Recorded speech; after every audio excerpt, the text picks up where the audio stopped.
The cold air of January 1934 did little to numb the shock that rippled through the town square of Silver Creek, Colorado. 11-year-old Nathan James Caldwell stood there, a small figure against the oppressive white of the snow-covered ground, holding a wicker basket that seemed to defy reality itself. Inside, nestled against each other, were vibrant green heads of lettuce, bright orange carrots still dusted with rich soil, and the pale, firm globes of fresh turnips.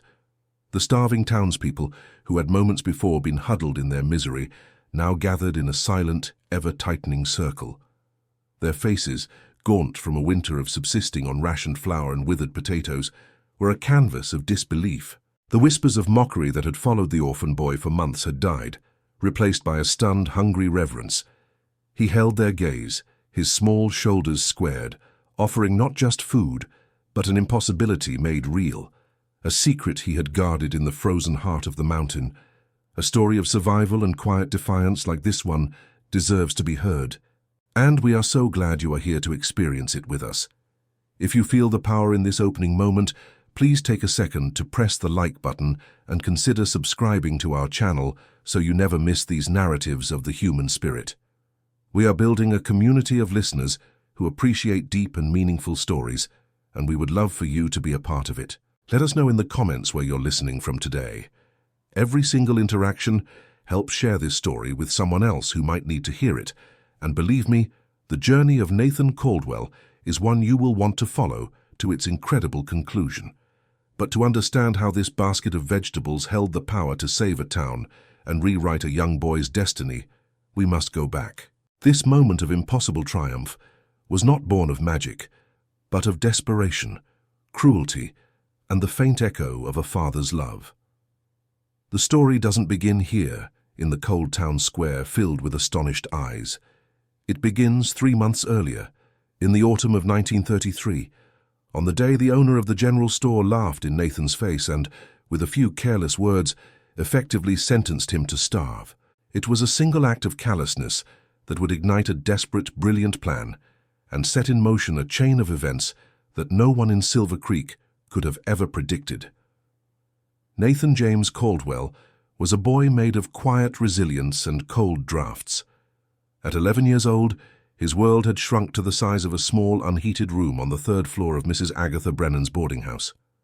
The autumn of 1933 was bleeding into an early winter, and the chill was not just in the air that crept through the window frame, but in the very bones of the house itself. His existence was a hushed affair, a life lived in the margins of other people's awareness. He moved through the decaying building like a wisp of smoke, his footsteps light on the creaking floorboards, his presence tolerated rather than welcomed. Mrs. Brennan, a woman whose face seemed permanently etched with the weariness of feeding too many mouths with too little, rarely spoke his name. He was simply the boy, a remnant of a tragedy the town preferred to forget, an obligation she had reluctantly shouldered. His physical form was a testament to this prolonged neglect. He was small for his age, with the kind of thinness that spoke not of a fleeting illness but of a deep, settled hunger. His clothes, handed down from a charity box, hung loosely on his narrow shoulders, the sleeves of his shirt perpetually rolled to keep his hands free. It had been 21 months since his world had fractured. First, his mother was taken by a fever that swept through the mining camp, her breath growing shallow until it simply stopped. Then, 6 months later, the mountain itself had seemed to inhale, and his father, along with 5 other miners, never came back out. The collapse was called an accident, a tragedy, another grim chapter in the hard life of Silver Creek. For Nathan, it was the end of everything he knew, the beginning of a silence that filled every room and every waking moment of his life. The care he received at the boarding house was a technicality, a roof over his head that did little to ward off the encroaching despair. Mrs. Brennan's charity was measured in spoonfuls of watery stew and single slices of stale bread left on the corner of the kitchen table. It was sustenance but not nourishment. There was no warmth in it, no comfort. He learned to eat quickly and silently, to make himself as small as possible, because he understood with the profound clarity of a child who has lost everything that he was a burden. He was a line item in a ledger of misfortunes, and his survival depended on costing as little as possible, on taking up the least amount of space, on asking for nothing more than what was offered. His loneliness was a physical presence, a constant companion in his small room, as real as the threadbare blanket on his cot. His only true lifeline was the general store owned by Mr. Franklin Pierce. It was not a place of kindness but of transaction. For a few hours each day, Nathan could trade his labor for something to supplement Mrs. Brennan's meager offerings. The store was the heart of the town's dwindling commerce, a place that smelled of sawdust, coffee beans, and the faint metallic scent of desperation. For Nathan, it smelled of a chance to survive another day. He would arrive just as the morning light hit the dusty storefront window and wait for Mr. Pierce to unlock the door, his hands shoved deep into his pockets for warmth. He never had to ask for work. The tasks were always the same, an unspoken agreement between the well-fed merchant and the hungry orphan boy who appeared on his doorstep like clockwork. The work itself was hard, adult work for a child's body. He swept the splintered wooden floors until his arms ached. He stacked heavy cans of beans and tomatoes into neat pyramids, their colorful labels a stark contrast to the grey world outside. He hauled crates of potatoes and onions from the storeroom, the rough wood digging into his small hands. He did it all with a focused, silent determination, never complaining, never slowing his pace. Mr. Pierce would watch him from behind the counter, his eyes missing nothing, calculating the value of the boy's effort. Payment was never in coin. It was always in kind, a handful of dried beans, a few withered apples from the bottom of a barrel, or the heel of a loaf of bread that was too stale to sell. It was never enough to feel full, but it was always enough to keep the deepest pangs of hunger at bay.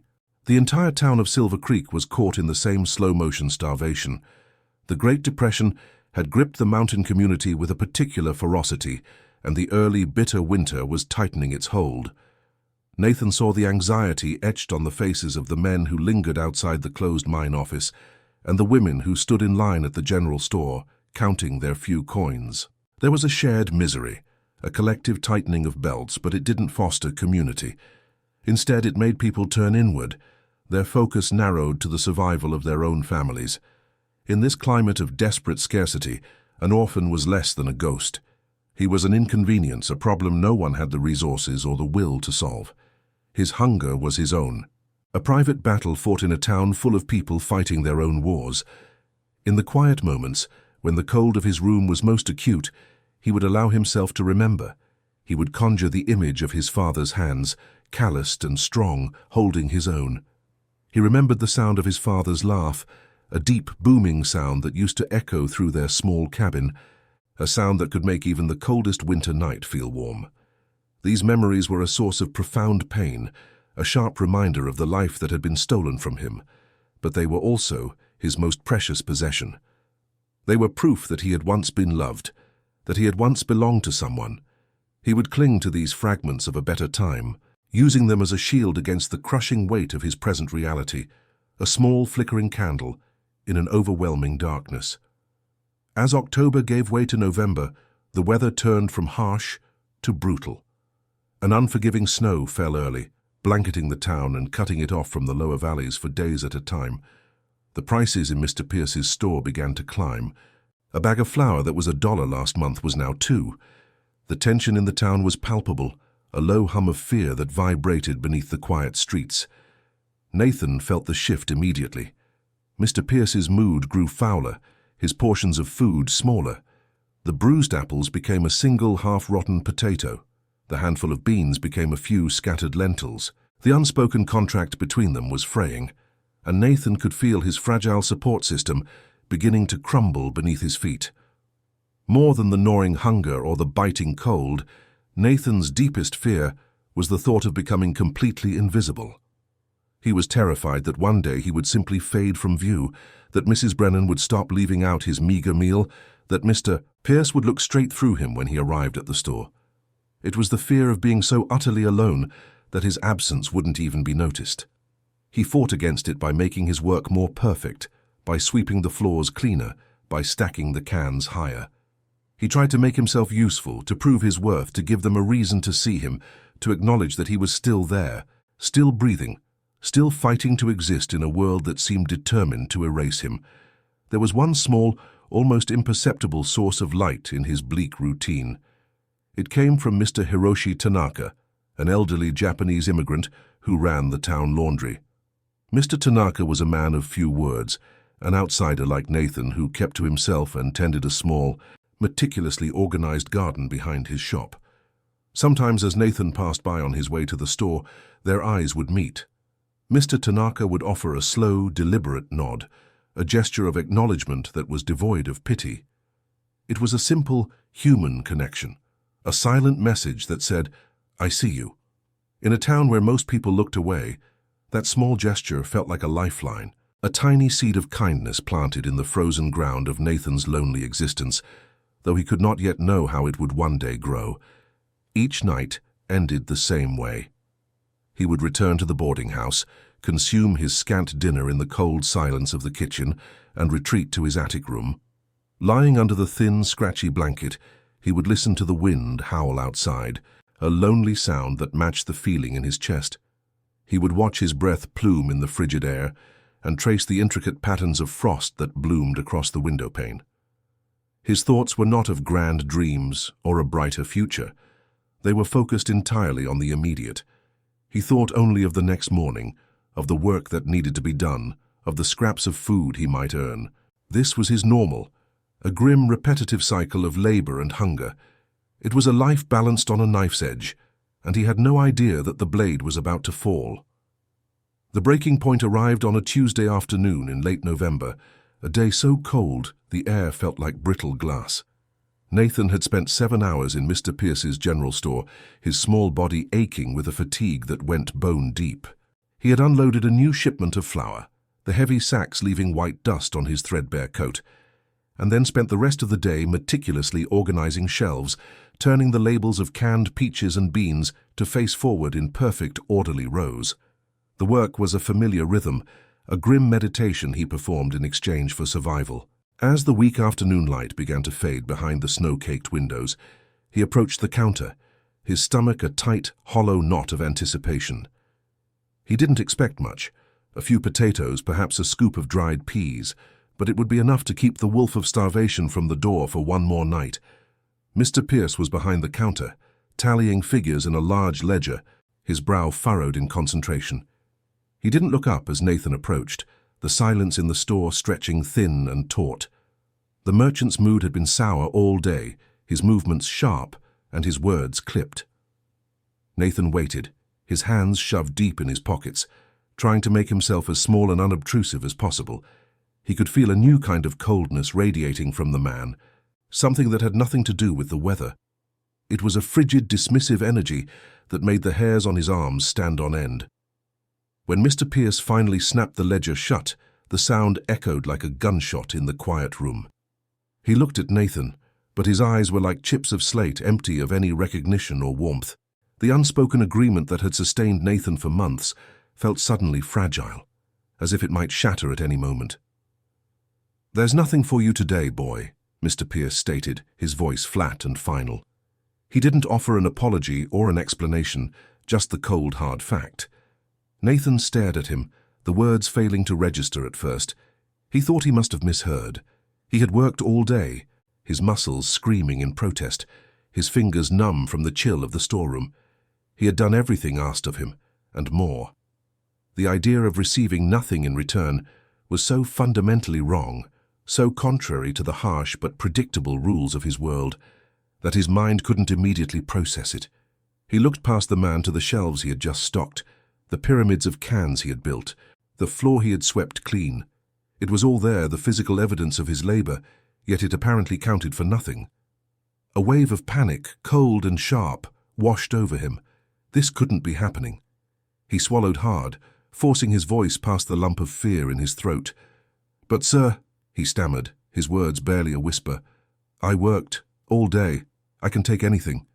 The old bread, the apples with the soft spots, anything." He was pleading, stripping himself of the quiet dignity he fought so hard to maintain, because pride was a luxury he could not afford.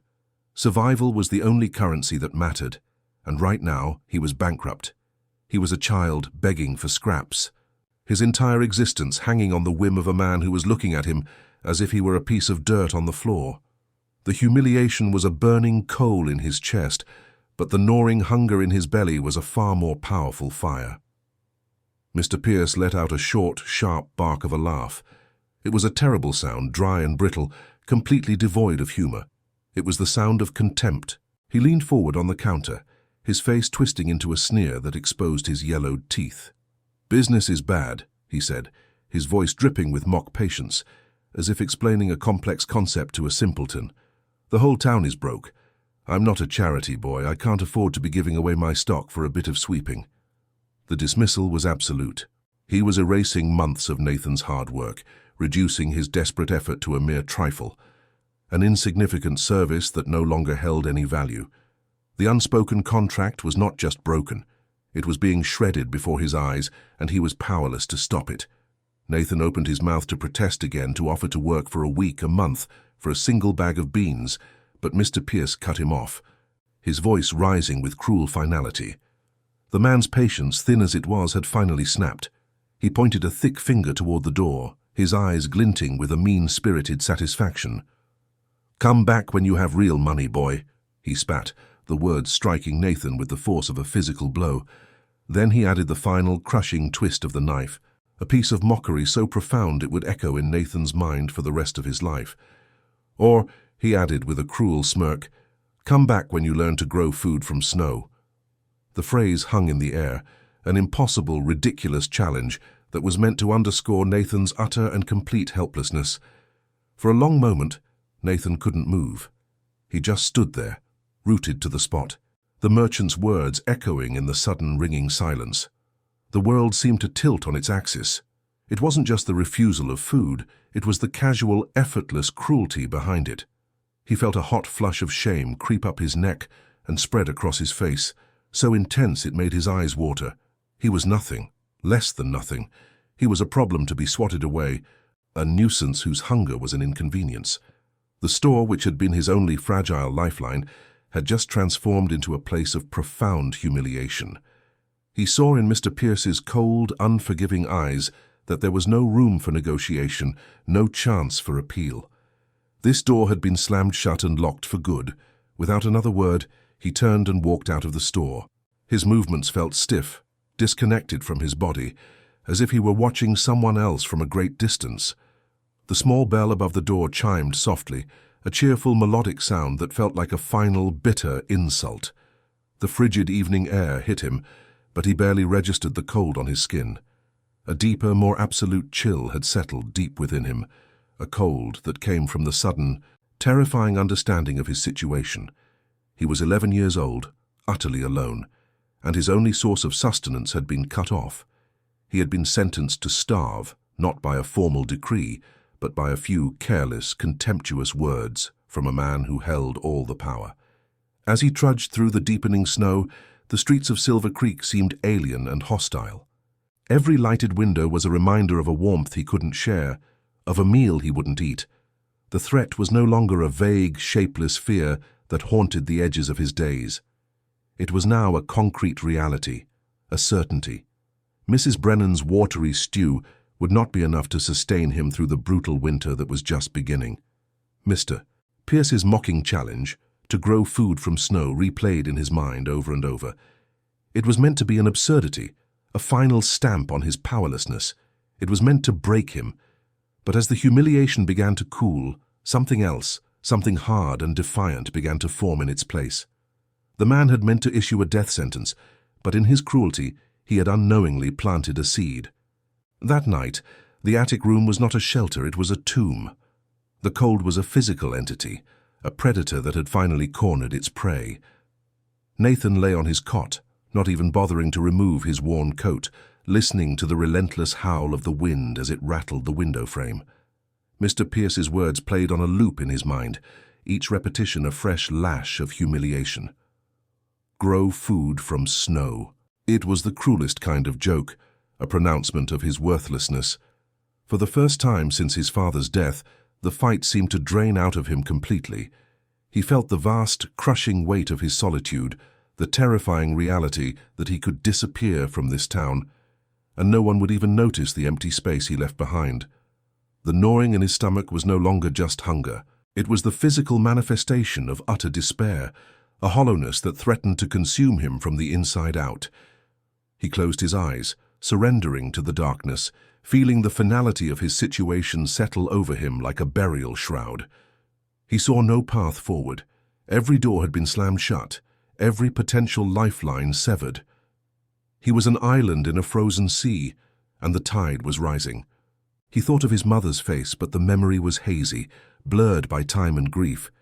He tried to summon his father's voice, but it was lost in the shriek of the wind. This, he thought, was how it ended. Not in a dramatic collapse or a sudden accident, but in a slow, quiet fading, alone in a cold room forgotten by the world. The town of Silver Creek would continue its struggle, Mrs.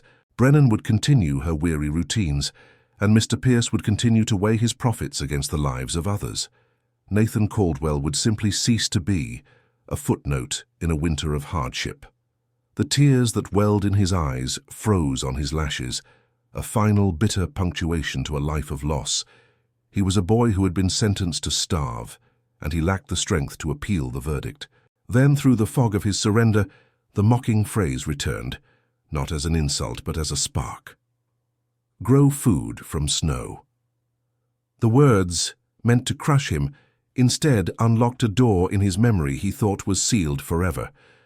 Suddenly, it was not the winter of 1933, but the warm summer of 1931. He was 9 years old, and his father was leading him up a hidden trail on the eastern face of the mountain, his large calloused hand holding Nathan's. He remembered the smell of pine needles and damp earth, the sound of his father's steady breathing. They had arrived at a narrow fissure in a rock face, almost invisible behind a curtain of wild vines. Inside, the air was cool and still. His father had lit a lantern, revealing a limestone cave. Shafts of sunlight pierced the ceiling through natural skylights high above, illuminating a space that felt sacred and secret. An underground stream, clear as glass, trickled from a fissure in the back wall, and he heard his father's laugh, that deep, booming sound he missed so much. "A man could grow a garden in here, Nate," he'd said, his voice echoing softly, even in the dead of winter. The memory was so vivid, so complete, that for a moment it felt more real than the freezing attic room. He could almost feel the cool cave air on his skin, see the dust motes dancing in the shafts of light. But then doubt, cold and sharp as an icicle, pierced the vision. Was it real? Or was it just a fantasy conjured by a starving, desperate mind? A child's memory was a fragile thing, prone to distortion and wishful thinking. The mountain was vast and treacherous, especially now under a thick blanket of snow. Finding a specific fissure hidden behind vines seemed impossible. And even if the cave was real, how could a boy with nothing but his own 2 hands possibly create a garden there? The sheer scale of the absurdity threatened to suffocate the fragile ember of hope before it could even catch fire. The risk of failure was absolute, and the price would be everything. But what was the alternative? To lie here and wait for the inevitable? To let Mr. Pierce's cruelty be the final word on his life? No. A new feeling, hard and defiant, began to form in the pit of his stomach. It pushed back against the despair, against the doubt. He didn't know if the memory was perfect or if the plan was possible, but he knew one thing with absolute certainty. Believing in his father's words was better than surrendering to Mr. Pierce's. It was a choice between an impossible hope and a certain death. In that moment, lying in the freezing dark, Nathan James Caldwell made the most important decision of his life. He would not fade away. He would not be erased. He would take the merchant's mocking challenge and turn it into a declaration of war. He would attempt to grow food from snow, or rather, from the earth hidden beneath it. He would honor his father's memory by turning his long-lost words into a reality. The decision was a catalyst, transforming his fear into focused energy. He sat up, his breath pluming in the frigid air, his mind racing. He knew nothing about gardening, not really. He had watched his mother tend a small patch of potatoes and beans behind their cabin, but he had never paid close attention. He needed knowledge, he needed seeds. And as he catalogued his meager resources, which amounted to nothing, a single image came to mind: the serene, weathered face of Mr. Hiroshi Tanaka. He thought of the man's meticulously tended garden, a small plot of order and life that persisted even as the first frosts arrived. He remembered the quiet nods of acknowledgement, the only gestures of simple human recognition he had received in months. Mr. Tanaka was an outsider, just like him. He was a man who understood what it meant to cultivate life in a harsh environment. The thought was a long shot, a desperate gamble, but he was a boy with nothing left to lose. The next morning, he did not go to the general store. Instead, he walked to the other end of town, to the small building with the steamy windows that housed the Silver Creek Laundry. He stood across the street for nearly an hour, his heart pounding a nervous rhythm against his ribs. He watched Mr. Tanaka work, his movements precise and unhurried as he folded sheets and pressed shirts. Nathan was terrified. He was about to ask a near stranger to believe in a ghost story and to invest in a plan that sounded like madness. He braced himself for another dismissal, another laugh of contempt. But the image of Mr. Pierce's sneering face gave him the final push he needed. He took a deep breath, the icy air burning his lungs, and crossed the snow-covered street, the small bell above the laundry door chiming softly as he pushed it open. Mr. Tanaka looked up from the large wooden counter, his dark eyes calm and perceptive. He showed no surprise at seeing Nathan there. He simply waited.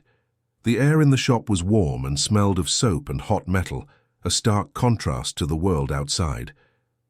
Nathan's words came out in a rush, a torrent of desperation and hope. He told him everything about Mr. Pierce, about the sentence of starvation, about the memory of his father and the secret cave. He explained his impossible plan, his voice shaking but earnest, expecting at any moment to be told he was a fool. Mr. Tanaka listened without interruption, his gaze never leaving Nathan's face. He didn't scoff. He didn't dismiss him. When Nathan finished, the silence in the warm, steamy room was heavy with unspoken meaning. The old man looked at the boy's chapped hands, his thin frame, and the fierce, unwavering fire in his eyes. He saw not a delusional child, but a survivor fighting his last battle. After a long moment that stretched into an eternity, Mr. Tanaka gave a slow, deliberate nod. He turned and disappeared into the small living quarters behind the shop. Nathan waited, his entire future hanging in the balance. He returned a few moments later holding a small, tightly tied cloth bag. He placed it on the counter between them. It was surprisingly heavy for its size. "Heirloom seeds," Mr. Tanaka said, his voice raspy from disuse. "Strong, resilient, from my home." He then gave Nathan his first lesson, explaining in simple, direct terms which seeds would have the best chance in the low light of the cave and how to prepare the soil. He asked for nothing in return. It was an act of pure, unhesitating trust, a passing of a torch from one forgotten soul to another. This was it. This was the point of no return. Nathan clutched the small bag of seeds in his hand, the rough cloth a tangible anchor in his swirling emotions. It felt like the heaviest thing he had ever held. It was more than just seeds, it was a pact, a promise, a lifeline. He looked at Mr. Tanaka, unable to form the words to express the overwhelming gratitude he felt. He simply nodded, his eyes conveying what his voice could not. He turned and walked out of the laundry, the bell chiming his departure. The cold air no longer felt like an enemy. The snow-covered mountain no longer looked like an impassable barrier, but a challenge waiting to be met. He was still hungry, still cold, still alone in many ways, but he was no longer a victim waiting for the end. He had a secret, a purpose, and a small bag of seeds. The preparation was over. His war against the winter was about to begin. The war began in the blackest hour before dawn, waged by a single underfed soldier against an entire winter. Nathan's first journey up the mountain was one of pure, unadulterated faith. He carried no soil, no tools, only the small precious bag of seeds from Mr. Tanaka, which he had tucked inside his shirt against his skin for warmth. He left the boarding house like a ghost, slipping down the back stairs and into the biting cold that seemed to suck the very breath from his lungs. Every shadow was a potential witness, every gust of wind a pursuing enemy. The town was a sleeping beast, and he was a mouse tiptoeing past its jaws. His objective was simple on that first trip, to prove the memory was real, to find the cave his father had shown him, and to confirm that his impossible hope had a foundation in something other than desperation. He followed the remembered path, his small footprints the only blemish on the pristine, moonlit snow. each step a silent prayer that he was not chasing a phantom. His first campaign was against the earth itself. The rich, dark soil Mr. Tanaka had pointed out, hidden in a sheltered copse behind the laundry, was frozen solid on the surface. Nathan had to use a discarded piece of sharp slate to chip away at the frozen crust, his hands quickly growing numb and clumsy in the frigid air. He had found a large discarded burlap sack that had once held potatoes, and he began to fill it, handful by painful handful. The first load was a trial of his physical limits. The sack, only half full, probably weighed 50 pounds, nearly 2/3 his own body weight. He looped a piece of frayed rope around the top and tried to heave it onto his shoulder, staggering under the immense, awkward burden.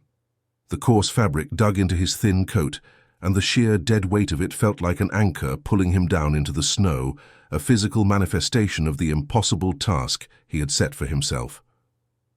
Moving through the sleeping streets of Silver Creek was like traversing a minefield of sound and light. He learned to stick to the deepest shadows. His body tensed against the slightest noise. The weight of the soil forced him into a slow, shuffling gait, and the scrape of the burlap sack on the frozen ground sounded to his terrified ears as loud as a locomotive. On the third morning, a curtain twitched in a second-story window just as he passed. He froze instantly, his heart hammering against his ribs so hard he thought it might burst. He squeezed his eyes shut, willing himself invisible, expecting a door to fly open and a voice to cry out, exposing his secret mission. He stood there for what felt like an eternity, a small burdened statue in the pre-dawn gloom, until the light in the window went out. He waited another full minute, his breath held tight in his chest, before forcing his trembling legs to move again. Once clear of the last house, the town's oppressive silence was replaced by the vast, indifferent whisper of the wilderness. The mountain loomed before him, a monolithic giant of white and grey, its peak lost in the swirling snow.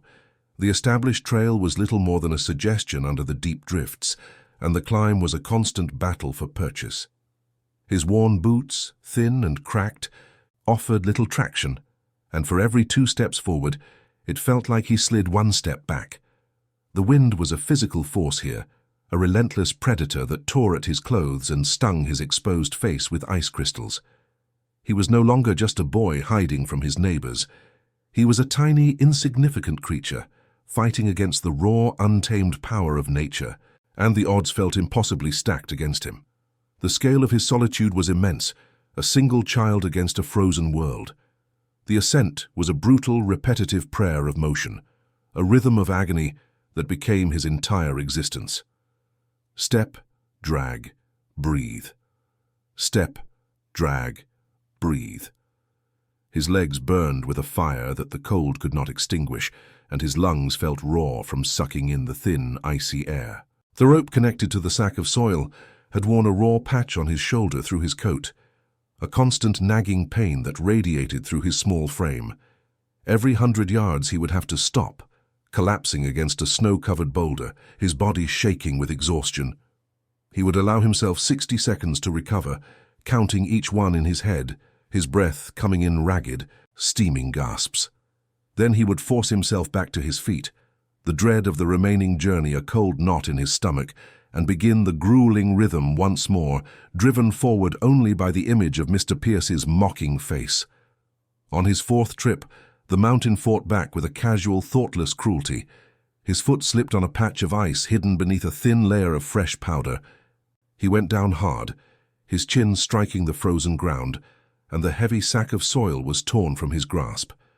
He watched in horror as it tumbled end over end down a short, steep embankment, finally coming to rest against the trunk of a gnarled pine tree.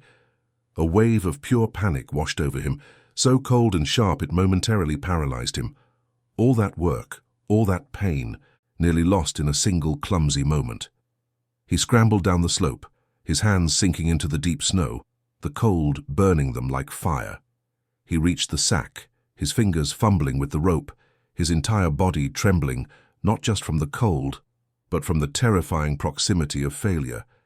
He had saved the soil, but his chin was bleeding freely, the warm drops turning to tiny red beads on the white snow. His world shrank to a collection of raw sensations, a language understood only by his aching body. It was the rhythmic, agonizing crunch of his boots on the packed snow, a sound that seemed to measure out the slow, painful progress of his journey. It was the high, mournful whistle of the wind as it whipped through the skeletal branches of the aspen trees, a lonely song that echoed the emptiness in his own heart. It was the metallic taste of exhaustion that coated his tongue, a flavor he came to associate with the first hint of grey light on the eastern horizon. It was the solid, unyielding weight of the earth on his back, a constant reminder of his purpose.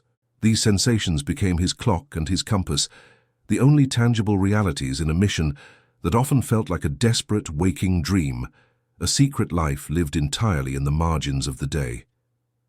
There were moments of near despair, when the path seemed to vanish entirely. One morning, a sudden squall of wind and snow erupted, erasing every landmark and plunging him into a disorienting vortex of white. He couldn't see more than 3 feet in any direction, and a primal fear of being lost, of simply freezing to death on this anonymous slope, seized him. He stopped, his mind a blank wall of panic, and then, through the fear, a voice, his father's voice, surfaced in his memory. He remembered his father pointing out a specific rock formation, a jagged outcrop that looked like a giant's tooth. "If you can find the old man's tooth, Nate," he had said on that long-ago summer day, "you'll always know your way home." Clinging to that fragment, Nathan began to move in a slow circle, peering through the swirling snow until finally he saw it. The dark, familiar shape of the rock. The memory was a lantern in the storm, a guide sent from a world he had lost. After a week of hauling soil, a new ordeal began, the transportation of water. The underground stream in the cave was his ultimate goal, but first, he needed water to mix with the soil and compost as Mr. Tanaka had instructed. He found 2 old dented tin buckets behind the laundry, their handles wrapped in rags to protect his hands. Carrying them was a different kind of torture. The sloshing water was heavy and unbalanced, and freezing droplets constantly splashed over the rims, soaking his trousers and freezing them stiff against his legs. The journey became a delicate, precarious balancing act, his arms screaming in protest, his focus narrowed to the single goal of not slipping, of not losing a single precious drop of the life-giving liquid. Each successful trip with the buckets felt like a monumental victory, another small battle won in his clandestine war. Reaching the hidden fissure was a victory in itself, but the final barrier remained. The wild vines that curtained the entrance were frozen solid, laced together with thick, unyielding ice. Each day he had to work at them with his bare hands, his fingers growing so numb he could no longer feel them. He would breathe on them, trying to melt the ice with the warmth of his own body, his breath pluming in the frigid air. The pain was excruciating when feeling finally returned to his fingertips, a pins and needles agony that made him want to cry out. But he never did. He worked in grim silence, chipping and pulling and twisting until, finally, a section of the frozen curtain would break free, allowing him to squeeze his thin body and his precious cargo through the narrow opening into the darkness beyond. The transition was immediate and profound. The moment he stepped inside the cave, the howling wind ceased, replaced by a deep, resonant silence. The air was no longer a biting enemy, but a cool, still presence, holding the steady, year-round temperature his father had promised. The faint, earthy smell of damp limestone and rich soil filled his nostrils, a scent of life and potential in the dead of winter. For a few moments, he would simply stand there in the semi-darkness, allowing the profound peace of the sanctuary to wash over him. It was a different world, a secret kingdom cut off from the harsh reality outside. This was not just a place to grow food, it was a refuge for his battered spirit, the only place on earth where he felt completely and utterly safe, a space where his father's memory felt not like a ghost, but like a warm, protective presence. Here, in the heart of the mountain, the frantic struggle of the journey gave way to a different kind of labor, one of creation. He used pieces of discarded lumber, hauled up on his back over 2 arduous trips, to construct crude but functional planting boxes. He followed Mr. Tanaka's instructions to the letter, mixing the soil with compost and lining the boxes with rocks for drainage. His hands, though chapped and raw from the cold, moved with a meticulous, gentle care. He wasn't just dumping dirt into a box. He was building a future. He was laying the foundation for a miracle. Each smoothed patch of soil, each carefully placed seed, was an act of defiance. A quiet, determined declaration that he would not be broken. He was not just surviving, he was cultivating life against all odds. The descent was a hollowed-out echo of the climb. With his cargo delivered, his body felt unnaturally light, but the exhaustion had settled deep into his bones. He would make his way back down the mountain as the first real light of dawn began to spill over the peaks, turning the snow from grey to a soft pale blue. He had to be careful, timing his return so that he could slip back into the boarding house before Mrs. Brennan or any of the other boarders were awake. He would creep up to his attic room, his body aching, his clothes damp and dirty, and collapse onto his cot. He would lie there, listening to the house slowly come to life, the secret of his impossible garden locked away inside him, a fragile, fiercely guarded flame of hope burning brightly in the cold, lonely darkness. Another day was done. The war was not yet won, but he had not lost. The first sign of life was almost too small to see, a pair of pale green leaves no bigger than his thumbnail breaking through the dark, meticulously prepared soil. Nathan saw them under the faint, ethereal light of the highest skylight and stopped breathing. For a long moment, the entire world seemed to shrink to that single, impossible speck of green. After 2 months of relentless, clandestine labor, of hauling earth and water up a frozen mountain in the dead of night, this was the first proof that his desperate, insane plan was not a delusion. This tiny, fragile plant was a whispered confirmation of his father's memory, a testament to Mr. Tanaka's trust and a defiant answer to Mr. Pierce's cruel mockery. He reached out a trembling, dirt-caked finger, not daring to touch it, just wanting to feel the faint warmth of life radiating from it in the cool, still air of the cave. This wasn't just a sprout, it was a victory. The cave had become his true home, a sanctuary carved from the heart of the mountain. The moment he squeezed through the frozen vines at the entrance, the brutal, howling world of the Silver Creek winter vanished completely.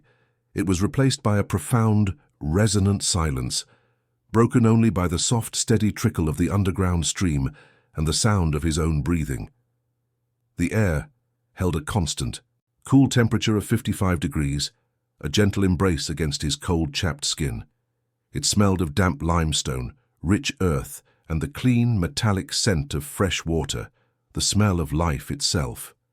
Here, there was no Mrs. Brennan's weary sighs, no Mr. Pierce's contemptuous sneer, no pitying or dismissive glances from the townspeople.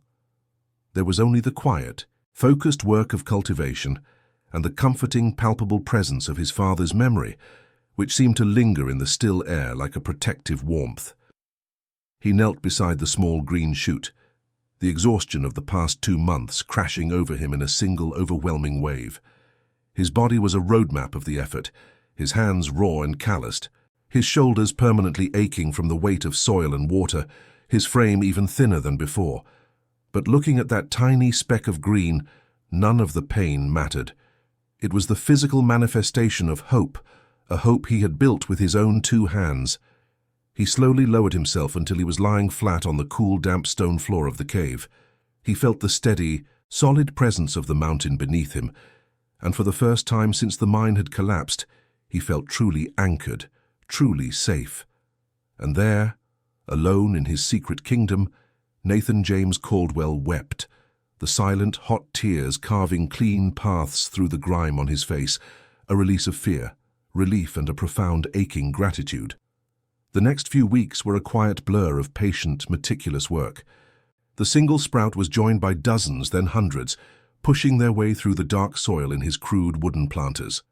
The faint light filtering through the natural skylights was just enough, as his father had predicted and Mr. Tanaka had confirmed.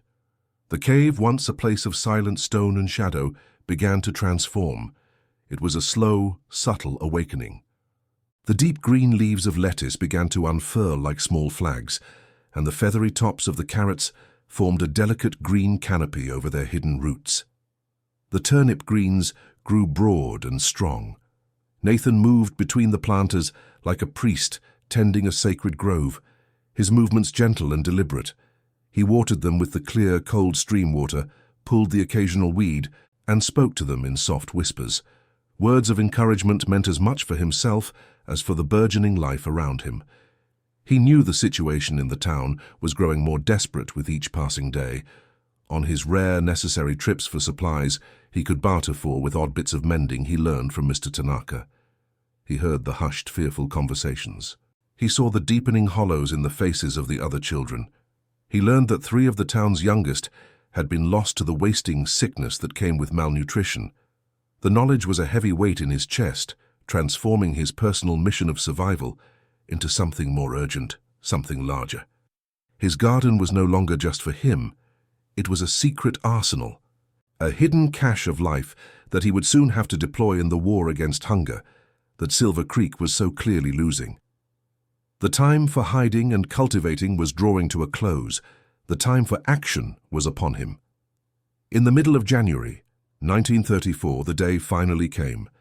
The heads of lettuce were full and crisp, the carrots were thick beneath the soil, and the turnips were pale, firm globes. The harvest was ready. He knelt before the first planter, his heart pounding with a mixture of solemnity and fierce pride. He worked slowly, with a reverence he had not known he possessed. His fingers, though raw and chapped, moved with a surgeon's care as he eased the first bright orange carrot from the dark, yielding earth. He heard the soft, satisfying snap as it came free. He held it in his hand, its impossible color a shocking jewel in the dim light of the cave. It was real. It was solid. It was food. He laid it carefully aside and continued, pulling the turnips, snapping the crisp leaves of lettuce from their stalks, his movements a steady rhythmic prayer of gratitude. He found the old wicker basket he had hauled up the mountain weeks before, a forgotten tool now destined for a historic purpose. He began to fill it, arranging the vegetables with an artist's eye. He placed the vibrant green heads of lettuce around the bottom, their leaves a soft cushion.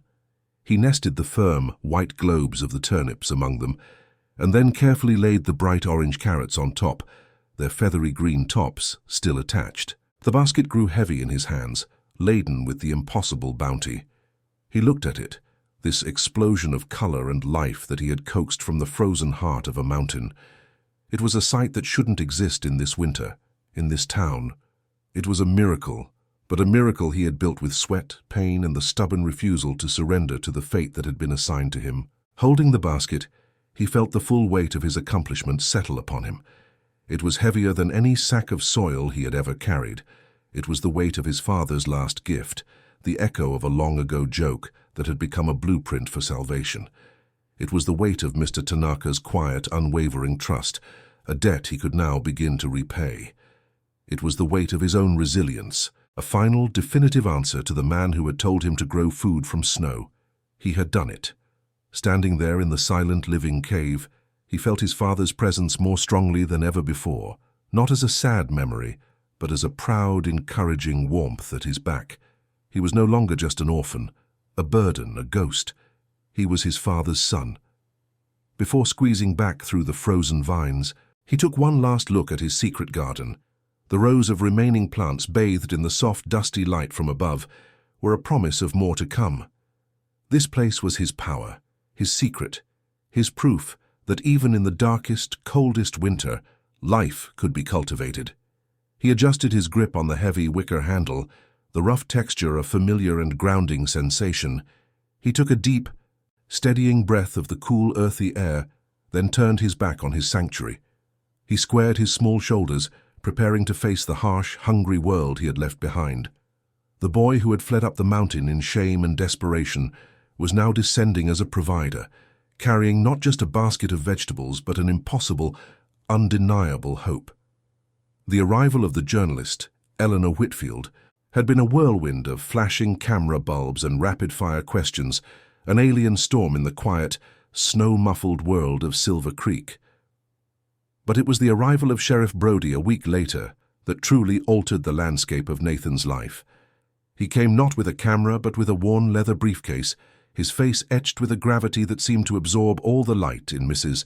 Brennan's small parlor. He sat opposite Nathan and Mr. Tanaka, his large hands resting on the case, and for a long moment the only sound was the ticking of the mantel clock, each tick a hammer blow against the silence. Nathan had expected questions about the garden, perhaps a formal inquiry into his living situation. He was not prepared for the sheriff to open the briefcase and extract a thick, bound report stamped with the seal of the State Mining Commission. Sheriff Brody began to speak, his voice low and steady, a stark contrast to the chaotic emotions churning in Nathan's chest. He explained that the publicity from the newspaper article had prompted a formal review of all unresolved incidents in the county, including the mine collapse of 1932. The official story, the one Nathan had carried in his heart for nearly 2 years, was that it was a tragic accident, a geological inevitability, an act of an indifferent mountain. It was a story of bad luck, a narrative that left no one to blame and offered no solace beyond a grim acceptance of fate. Nathan had accepted it because there was no other story to believe. He had mourned his father as a victim of chance, another good man swallowed by the unforgiving nature of their world, a loss that was senseless but unavoidable. The sheriff slid the report across the table. He didn't ask Nathan to read the dense technical language. Instead, he summarized its findings, his words precise and devoid of emotion, yet each one landed like a physical blow. The report detailed structural surveys, safety logs, and geological assessments that had been conducted in the months leading up to the collapse. It spoke of timber supports that had not been replaced, of fissure warnings that had been ignored, of repeated complaints from the mining crew about the instability of the Western Tunnel. The collapse had not been a surprise. It had not been an accident. According to the state's top engineers, it had been a mathematical certainty, a disaster that was not only predictable, but had been actively, repeatedly, and criminally ignored. A cold numbness spread through Nathan's limbs as he listened. The world he had carefully reconstructed for himself, a world built on the foundation of a tragic but blameless loss, was beginning to fracture. He stared at the official document, its black and white text a stark refutation of his entire reality. His father hadn't been unlucky. He hadn't been in the wrong place at the wrong time. He had been sent into a known death trap. The grief he had carried for 2 years was suddenly mixed with a new, unfamiliar emotion, a cold, sharp-edged anger. The mountain hadn't taken his father. A decision made by a person had. A choice to prioritize profit over the lives of the men who worked for him had led directly to that terrible, final silence. Then, Sheriff Brody pulled a second document from his briefcase. It was not a formal report, but a thin, folded piece of paper, yellowed and creased with age. It was a carbon copy of a letter. As the sheriff laid it flat on the table, Nathan recognized the handwriting immediately. It was his father's, strong, clear, and unmistakable. The letter was dated 2 weeks before the collapse and was addressed to the mine's owner, a man named Alistair Pierce, Mr. Franklin Pierce's cousin. In plain, direct language, his father had detailed the safety concerns in the Western Tunnel. He wrote not as an engineer, but as a crew foreman, a man responsible for the lives of his men. He was pleading, demanding that the tunnel be closed until new supports could be installed. It was a letter of warning, a final attempt to avert the inevitable. Nathan reached out a trembling hand and touched the paper. It was the closest he had been to his father in 21 months. He could almost feel the man's presence, the force of his conviction, the weight of his worry. This piece of paper was not just an ignored warning. It was a piece of his father's soul. It was proof of his courage, of his integrity. He had not gone into that tunnel as a lamb to the slaughter. He had gone in as a fighter who had already lost his battle against the greed of a powerful man. He had known the risks, and he had tried to stop it. The knowledge was both a source of immense pride and a new, deeper kind of pain. His father had seen the end coming and had been powerless to prevent it. The sheriff then provided the final, devastating piece of the puzzle. He had found a witness, an old miner, who had quit just days after the letter was sent. The man remembered Nathan's father being called into the owner's office. He remembered the shouting. He remembered Alistair Pierce threatening to fire him, to blacklist him from every mine in Colorado if he ever spoke of the tunnel's instability again. The old miner told the sheriff that as his father left the office, his face pale but resolute, he had said to him, "I have to keep fighting this. I have to make sure my boy has a future in a town that's safe."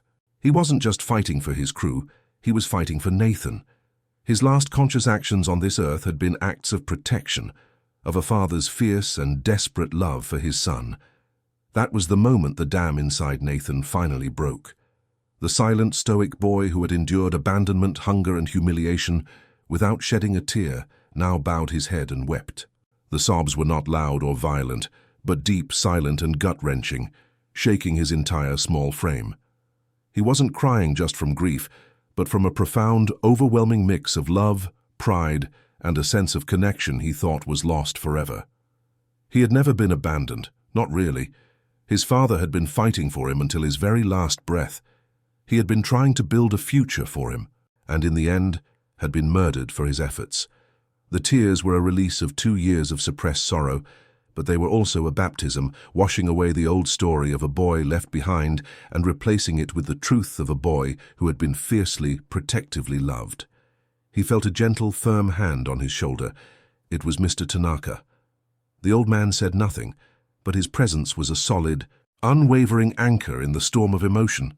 Nathan looked up, his vision blurred by tears, and saw not pity in the old man's eyes, but a deep, shared understanding of loss and injustice. In that moment, the bond between them solidified into something unbreakable. Mr. Tanaka was more than a mentor, more than a friend. He was family. He was the one who had seen him, who had trusted him, who had stood by him when the rest of the world looked away. He had provided the tools for survival, and now he was providing the strength to endure this revelation. The story Nathan had told himself for 21 months was that he was the survivor of a random, tragic accident. The truth was so much harder, and yet so much more meaningful. He was the son of a hero. He was the legacy of a man who had stood up to a corrupt system and paid the ultimate price. His quiet, personal war against starvation in a secret cave was an echo of his father's louder, more public battle against corporate greed. They were connected not just by blood, but by a shared, defiant spirit. The knowledge didn't lessen the pain of his father's absence, but it filled that absence with a profound and powerful meaning. His father hadn't just disappeared. He had left a legacy of courage for Nathan to find. He finally looked at Sheriff Brody, his tears subsiding, replaced by a quiet, cold resolve. He saw now that the sheriff's initial lack of emotion was not coldness, but a deep, professional respect for the weight of the information he was delivering. He was an agent of justice, the man who had finally brought the truth to light. Nathan didn't have to ask what would happen next. He could see it in the sheriff's determined gaze. The world had shifted on its axis. The powerful men who had seemed as untouchable as the mountain itself were about to be held accountable. The silence that had covered their crimes for 2 years was about to be broken by the voice of a dead man, speaking through a yellowed piece of paper and the unearthing of a long-buried truth. The memory of Mr. Pierce's sneering face flashed in his mind. Grow food from snow. The mockery that had been the catalyst for his survival now seemed so small, so pathetic. Mr. Pierce and his cousin were part of the same rotten system, a world built on the belief that the lives of people like Nathan and his father were disposable. They had underestimated him. They had underestimated his father's memory. They had believed that by silencing the man they had ended his influence. But they were wrong. A father's love, his father's integrity, had planted a seed in him that not even the coldest winter or the most profound cruelty could kill. It had simply been lying dormant, waiting for the truth to provide the light it needed to grow. He gently folded the copy of his father's letter and held it in his hand. It was the most valuable thing he now owned. It was more precious than any seed, more nourishing than any harvest. It was a map, a compass, and a declaration of his own identity. He was Nathan James Caldwell, son of David Caldwell, a man who had died fighting for what was right. The cave had saved his body, but this letter, this truth, had just saved his soul. It had rescued him from the crushing belief that he was an afterthought of a meaningless tragedy. He was not a consequence of an accident. He was the purpose of a sacrifice. The weight of this new knowledge was immense, but it was not a crushing weight. It was a grounding force, a foundation upon which he could now build a new life. The anger was there, a clean, righteous fire, but it was tempered by an overwhelming sense of gratitude. Gratitude for his father's courage, for Mr. Tanaka's kindness, for Sheriff Brody's diligence. He had spent so long believing he was utterly alone, a solitary figure fighting a private war. He now understood that he had been surrounded by invisible allies all along. His father's love had been his shield, and Mr. Tanaka's trust had been his sword. The battle was far from over, but for the first time he did not feel like he was fighting it by himself. The parlor, which had felt so oppressive just moments before, now seemed filled with a new kind of light. The ticking of the clock was no longer a countdown to oblivion, but the steady, rhythmic heartbeat of a future that had just been rewritten. He looked from the letter in his hand to Mr. Tanaka's calm, supportive face, and he understood that his life was no longer defined by what he had lost. It would now be defined by what his father had given him, a legacy of defiance and a reason to build a world where the Franklin Pierces and the Alistair Pierces could no longer hold all the power. The revelation was complete. The emotional winter was finally beginning to thaw. He thought of the garden, his secret sanctuary in the mountain. He had created life in a place of darkness and cold, coaxing an impossible harvest from the earth. He now realized he had to do the same for his own life. He had to take the darkness of this revelation, the cold truth of his father's murder, and cultivate it into something that could nourish not just himself but others. The garden was a blueprint, it was a promise. It was the physical manifestation of a lesson he was only now beginning to understand, that from the deepest, most painful places, with care and determination, something strong and life-giving could always be grown. The sheriff finally rose to leave, his duty done. He placed a hand on Nathan's shoulder, a gesture of quiet solidarity that spoke volumes. "Your father would be proud of you, son," he said, his voice thick with an emotion he had suppressed until now. And Nathan knew with a certainty that settled deep in his bones that it was true. He had not only survived the sentence Mr. Pierce had passed on him, he had unearthed the truth of the sentence passed on his father. The scales of justice were finally beginning to tip, and the weight of a small boy's impossible garden had been the force that set them in motion. The indictment of Alistair Pierce sent a shockwave through the state, and the subsequent federal trial became a landmark case against corporate negligence. Nathan was no longer just the boy with the miracle garden. He was the son of the man whose courage had brought a powerful villain to justice. The court awarded him a $15,000 indemnity, a sum that felt abstract and unreal, a number on a piece of paper that could never replace what was lost. But it was not just money. It was a formal acknowledgement of his father's worth, a public declaration that his life had mattered.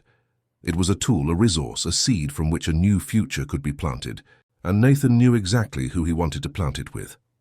On a crisp spring morning, in the same quiet parlor where the truth had been revealed, Nathan James Caldwell was formally adopted by Hiroshi Tanaka. The legal papers were a formality, a simple recognition of a bond that had already been forged in secrecy, trust, and shared resilience. For the first time in years, Nathan had a family. He had a home that was not a temporary shelter, but a place of belonging. He had a father, not one of blood, but one of choice, a man who had taught him not just how to cultivate seeds in the earth, but how to cultivate hope in his own heart. The loneliness that had been his constant companion for so long finally receded, replaced by the steady, quiet warmth of a shared life. They did not leave Silver Creek. Instead, they transformed it.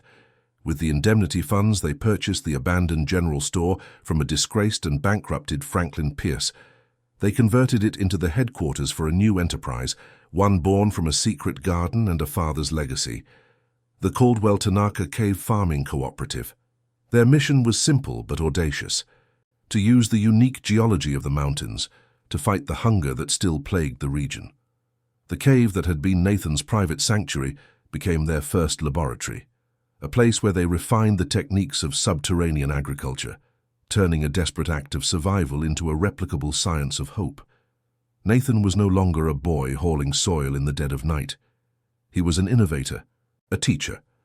Alongside Hiroshi, he began to explore the mountain ranges, searching for other caves with the same life-sustaining properties. He taught other desperate communities how to find their own hidden sanctuaries, how to turn forgotten spaces into sources of nourishment. He shared the knowledge his father had unknowingly given him, and that Hiroshi had so generously nurtured. The work was hard, but it was filled with a profound sense of purpose. Every new garden planted, every family fed, was a tribute to his father's memory, a continuation of his fight against the systems that would let people starve. Over the next 8 years, their small cooperative grew into a force for change. They successfully mapped and converted 17 other caves across 4 states, creating a network of winter-proof agricultural centers that provided food for over 3,000 families during the harshest years of the Great Depression. Nathan, the boy who was once invisible, became a nationally recognized expert in a field he had invented out of necessity. He was no longer defined by his orphan status or his poverty, but by his ingenuity and his unwavering commitment to ensuring that no other child would have to face the sentence that had once been handed down to him. He often returned to the original cave, his first sanctuary. It remained the heart of the entire operation, a place of quiet contemplation. He would stand in the cool, still air, surrounded by the rows of thriving vegetables, and feel the presence of both his fathers. He felt the courage of the man who had first shown him this place, and the wisdom of the man who had taught him how to bring it to life. The cave was no longer a refuge from a cruel world. It was a testament to the idea that the deepest wounds could become sources of the greatest strength, and that a single act of kindness could ripple outward, nourishing a nation. By the age of 19, Nathan stood not as a boy who had survived, but as a young man who had built a legacy. He had taken the pain of his past and transformed it into a future for thousands. The cruel joke of a bitter man, to grow food from snow, had become his life's work. He had learned that true growth doesn't come from erasing the darkness, but from planting something within it, something resilient and life-giving. The memory of his father, nurtured by the kindness of a stranger, had bloomed into a harvest of hope, proving that even in the coldest, most unforgiving winter, a single determined seed could grow into a forest,